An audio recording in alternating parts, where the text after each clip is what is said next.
Between universities and students continues. The South African Students' Congress is calling for a total shutdown of all higher learning institutions. The students want the institutions to allow them to register and for historic debt to be wiped out. Well, eNCA's Ronald Masinda following developments for us in Cape Town. We also have Mwanda Keswa. He'll join us live from UKZN. Let's head on over to Cape Town first. Ronald, a very good morning to you. Last week, when we last spoke, it was quite a hectic protest by students, also not wanting you to be part of what was going on there or to cover it as well. And it's quiet here in Johannesburg at campuses, as we saw in the last hour, but not so much there where you are at the moment. Not at all, Yuveka. Where we are at the moment, we are outside of the eNCA's buildings here in Wynberg, where a small group of ANC youth protesters have gathered, calling for fees must fall. We are also joined by one of the leaders, Mr. Kulu. Thank you so much for your time.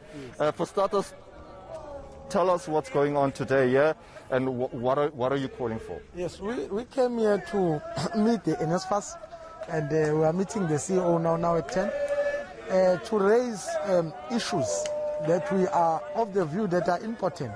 One, we are of the view that government has made a pronouncement that nobody must be left out who is deserving to be funded by NSFAS. One.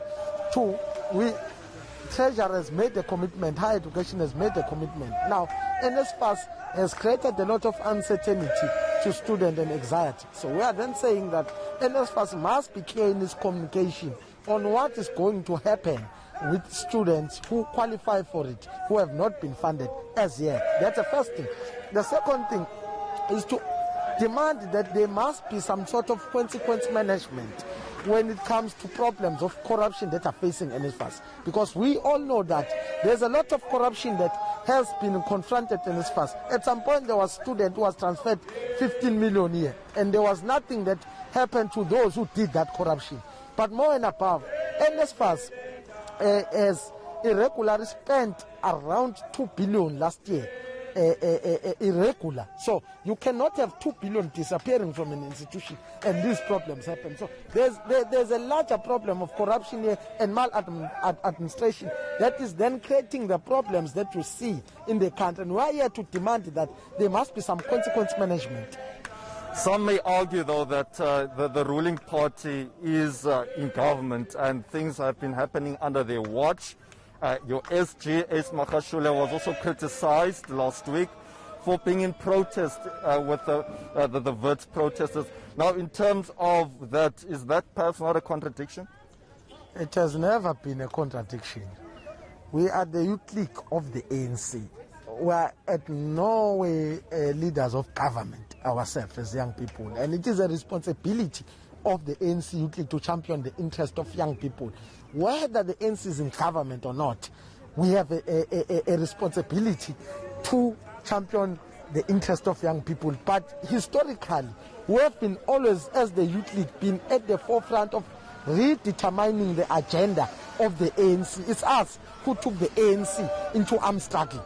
It's us who converted the ANC into a mass movement. So it can't be a contradiction when we, as young people of this country, led by the ANC Youth League, are calling for the speed implementation of the ANC resolution. Remember that you have a separation in South Africa between government and politics.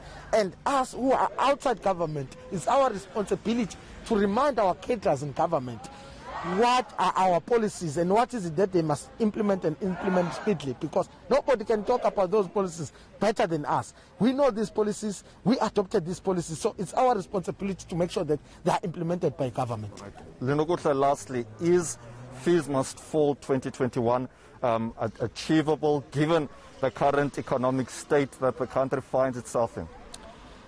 We are calling for free education. We believe that free education is possible in the country, and we believe that free education is actually cheaper, because the current problem is that we have a commodified way of education.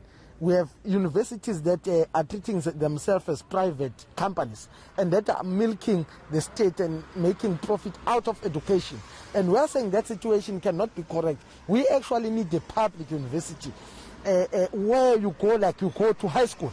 That is what we need. That is what will save the government money. But more than and above, we are also currently calling for the private sector to play its role. Private sector is a main beneficiary of higher education in this country in terms of policy output, but they do not contribute. And what also is happening, what is embarrassing, is that you have universities that claim to be autonomous, but who are surviving out of government money. And we believe that government, if it can take and nationalize these universities, can save a lot of money. So we believe that it's actually a cheaper option to provide free education rather than having a situation where